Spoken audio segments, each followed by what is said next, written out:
आइए दोस्तों, ये पहला सवाल देखते हैं। एक फल विक्रेता ने कुछ फल 70 रुपए में 4 की दर से और उतने ही फल 70 रुपए में 6 की दर से खरीदे। यदि वह सभी फलों को 70 रुपए में 5 की दर से बेचे तो उसे कितने प्रतिशत लाभ अथवा हानि होगी, हमें बताना है दोस्तों। देखिए दोस्तों, इस सवाल में क्या बोला जा रहा है कि एक फल विक्रेता ने कुछ फल 70 रुपए में 4 की दर से खरीदे और उतने ही फल 70 रुपए में 6 की दर से खरीदे और उसने सभी फलों को 70 रुपए में 5 की दर पे बेचा है। तो पहले हम ये तीनों दरें लिख लेंगे। देखिए यहाँ पे 70 रुपए में 4 की दर से उसने कुछ फल खरीदे और उतने ही फल 70 रुपए में 6 की दर से खरीदे, ठीक है। और यहाँ पे हमें बेचने की दर कितनी दी हुई है, 70 रुपए में 5 की दर पे वो बेच रहा है, ठीक है। अब हमें फलों की संख्या तो पता नहीं है, तो इसके लिए क्या करेंगे, इन तीनों का एलसीएम ले लेंगे। तो देखिए इन दोनों का एलसीएम लेंगे तो 12 आ जाएगा और 12 और 5 का एलसीएम लेंगे तो कितना आ जाएगा, 12 पंजे 60 आ जाएगा, ठीक है। तो मैं यहाँ पे लिख देता हूँ कि इसका हमने एलसीएम लिया है, 60 आया एलसीएम, ठीक है। अब इसका मतलब देखिए यहाँ पे हमें क्या करना है, यहाँ पे हमें इसे 60 बनाने के लिए 15 से गुणा करना होगा। तो मैं यहाँ पे 15 से गुणा कर देता हूँ। इसे हमें 60 बनाने के लिए 10 से गुणा करना होगा, ठीक है। और इसे हमें 60 बनाने के लिए 12 से गुणा करना होगा। अब देखिए दोस्तों, ऐसा हमने क्यों किया, ये वाले फल उसने कितने खरीदे, हम मान लेते कि उसने 60 फल खरीदे, 15 चौक 60 हो गया।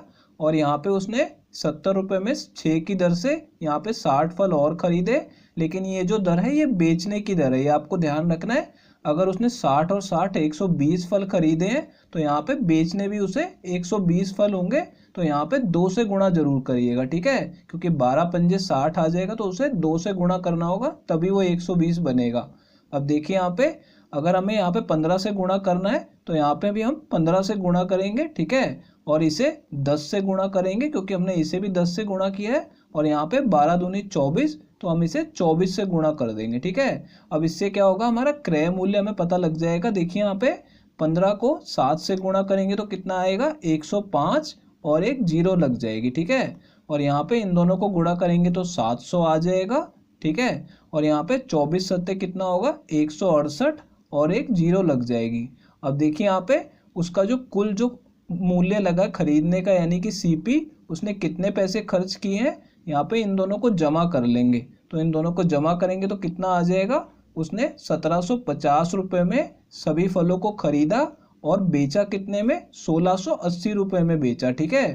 तो यहाँ पे हमें पता लग रहा है कि उसे हानि हुई है। अब कितने की हानि हुई है उसके लिए देखिए यहाँ पे क्या करेंगे, इन दोनों का अंतर निकाल लेंगे। तो उसे यानी कि हमें 1750 में से 1680 घटाएंगे तो 70 रुपये की हानि मिलेगी, ठीक है। यानी कि उसे 70 रुपये की हानि हो रही है, लेकिन ये हानि हमें प्रतिशत में बतानी है, ठीक है। तो यहाँ पे हानि को क्या करेंगे, यहाँ पे क्रय मूल्य से भाग कर देंगे, यानी कि 1750 से भाग कर देंगे और 100 से गुणा भी कर देंगे। तो देखिए यहाँ पे दोस्तों इसे सॉल्व करेंगे तो 0 से 0 कट जाएगा और 7 से इसे काटेंगे तो पहले ये 2 पे कटेगा, फिर 3 शेष बचेगा तो 5 पे कट जाएगा। अब देखिए 25 से इसे काटेंगे तो ये 4 पे कट जाएगा, यानी कि उसकी हानि का प्रतिशत कितना आ गया, 4% आ गया, कि उसे 4% की हानि होगी। तो दोस्तों ये हमारा इस सवाल का आंसर आ गया, ये तीसरा ऑप्शन करेक्ट है। आइए दोस्तों, ये अगला सवाल देखते हैं। एक दुकानदार अपने सामान को 24% छूट देकर बेचता है, तो 33% का लाभ प्राप्त करने के लिए उसे वस्तु को क्रय मूल्य से कितने प्रतिशत अधिक पर अंकित करना चाहिए, ये हमें बताना है दोस्तों। देखिए दोस्तों, इस सवाल में हमसे क्या जानना चाहता है कि वस्तु को क्रय मूल्य से कितने प्रतिशत अधिक पर अंकित करना चाहिए। अब देखिए दोस्तों, यहाँ पे हमें क्या क्या दिया गया है, यहाँ बताया गया कि 24% की वो छूट दे के बेचता है और 33% का वो लाभ प्राप्त करना चाहता है, ठीक है। तो जब भी ऐसा सवाल आएगा तो इसमें हम एक शॉर्ट ट्रिक का यूज करते हैं। देखिए यहाँ पे हम यहाँ पे क्या करेंगे, 100 में से छूट का प्रतिशत घटा देंगे, ठीक है। तो मैं यहाँ पे लिख रहा हूँ 100 माइनस डी, यानी कि डिस्काउंट को हम घटा देंगे, ठीक है। और यहाँ पे 100 में हम लाभ का प्रतिशत जमा कर देंगे, ठीक है। तो लाभ के लिए मैं यहाँ पे प्रॉफिट लिख रहा हूँ P, ठीक है। इन दोनों को हमें अनुपात में लेना है। अब इससे क्या होगा, हमारा क्रय मूल्य का और अंकित मूल्य का अनुपात निकल आएगा, ठीक है। तो मैं ऊपर लिख देता हूँ यहाँ पे कि क्रय मूल्य और अंकित मूल्य का अनुपात निकालने के लिए हमें क्या करना पड़ेगा, 100 में से छूट का प्रतिशत घटाना होगा, यानी कि 24% की वो छूट देता है तो 24 को घटा देंगे। तो यहाँ पे कितना आ जाएगा, 100 में से 24 घटाएंगे तो 76 आ जाएगा। और यहाँ पे 100 में लाभ का प्रतिशत जमा करेंगे और लाभ हमें 33% का दिया गया है तो यहाँ पे 133 आ जाएगा। ठीक है, अब देखिए यहाँ पे ये दोनों 19 के पहाड़े से कट जाएंगे तो इन्हें काट देंगे। देखिए इसे 19 से काटेंगे तो 4 पे कटेगा और इसे 19 से काटेंगे तो 7 पे कट जाएगा। ठीक है, अब देखिए यहाँ पे इससे हमें क्रय मूल्य और अंकित मूल्य का अनुपात पता लग गया है। और देखिए दोस्तों, सवाल में हमसे क्या पूछा जा रहा है कि वस्तु को क्रय मूल्य से कितने प्रतिशत अधिक पर अंकित करना होगा। तो देखिए यहाँ पे वस्तु का क्रय मूल्य 4 है और अंकित मूल्य 7 है। ठीक है, तो हमें इसे कितने अधिक पर अंकित करना होगा, 3 अधिक पर अंकित करना होगा, लेकिन हमें ये प्रतिशत में बताना है। ठीक है, तो यहाँ पे ऊपर लिख लेंगे 3 और यहाँ पे किस में वृद्धि कर रहे हैं, क्रय मूल्य में वृद्धि कर रहे हैं, तो इसे क्रय मूल्य से भाग करेंगे और प्रतिशत में बदलने के लिए 100 से गुणा भी करेंगे। ठीक है, अब देखिए 4 से मैं इसे काटूंगा तो ये 25 पे कट जाएगा और 25 का गुणा 3 में करेंगे तो कितना आ जाएगा, 75 आ जाएगा। ठीक है, यानी कि हमें उसे क्रय मूल्य से 75% अधिक पर अंकित करना होगा। तो दोस्तों ये हमारा इस सवाल का आंसर आ गया है, ये पहला ऑप्शन करेक्ट है। आइए दोस्तों ये अगला सवाल देखते हैं। किसी वस्तु को 825 रुपये में बेचने पर विक्रय मूल्य पर 20% की हानि होती है, तो क्रय मूल्य पर 20% लाभ प्राप्त करने के लिए वस्तु को किस मूल्य पर बेचना होगा, ये हमें बताना है दोस्तों। देखिए दोस्तों, इस सवाल को सॉल्व करने से पहले हमें एक चीज का ध्यान देना होगा। यहाँ पे क्या बोला जा रहा है कि विक्रय मूल्य पर 20% की हानि होती है। जब भी ऐसा सवाल आएगा तो दोस्तों उसे ध्यान से सॉल्व कीजिएगा। देखिए यहाँ पे क्या बताया गया हमें कि वस्तु को 825 रुपये में बेचा जाता है। ठीक है, और विक्रय मूल्य पर 20% की हानि होती है। अब इसका मतलब क्या हुआ दोस्तों, देखिए 20% को हम कैसे लिख सकते हैं, 1/5 लिख सकते हैं। ठीक है, तो मैं यहाँ पे 1/5 लिख देता हूँ। अब देखिए क्योंकि यहाँ पे हानि विक्रय मूल्य पर हो रही है तो ये नीचे वाली वैल्यू को हम विक्रय मूल्य मान लेंगे, यानी कि सेलिंग प्राइस मान लेंगे। ठीक है, और यहाँ पे हमें हानि दी गई है तो ये जो ऊपर वाली वैल्यू है इसे हानि मानेंगे, यानी कि लॉस मान लेंगे। ठीक है, तो मैं यहाँ पे लॉस के लिए L लिख रहा हूँ।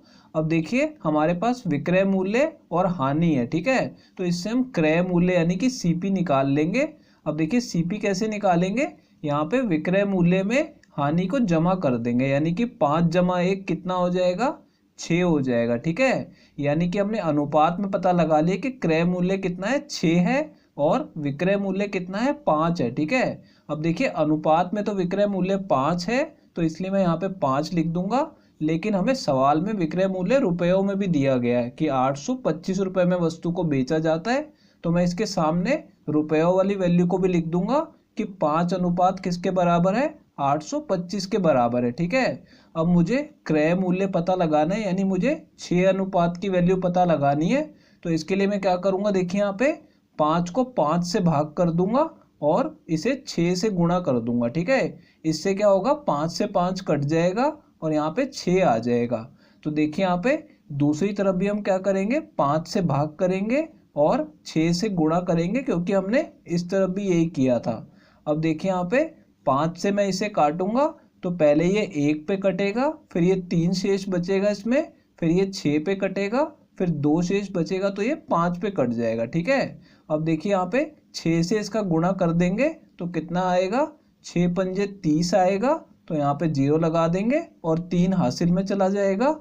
देखिए 6 6 36 और 3 39 आ जाएगा और 3 हासिल में चला जाएगा और यहाँ पे 6 एकम 6 जमा 3 यानी कि 9 आ जाएगा। ठीक है, अब देखिए यहाँ पे इस तरफ 5 से 5 कट जाएगा और 6 बचा रहेगा, यानी कि 6 अनुपात की वैल्यू कितनी आ गई, 990 रुपये आ गई। ठीक है, तो यहाँ पे 6 अनुपात क्या था, क्रय मूल्य था, यानी कि वस्तु का क्रय मूल्य हमने पता लगा लिया कि 990 रुपये है। ठीक है, अब क्या बोल रहा है कि क्रय मूल्य को 20% लाभ प्राप्त करना है। ठीक है, तो यहाँ पे क्या करेंगे, क्रय मूल्य हमें पता है, इसमें 20% की वृद्धि कर देंगे, तो यानी कि इसे 120% से गुणा कर देंगे।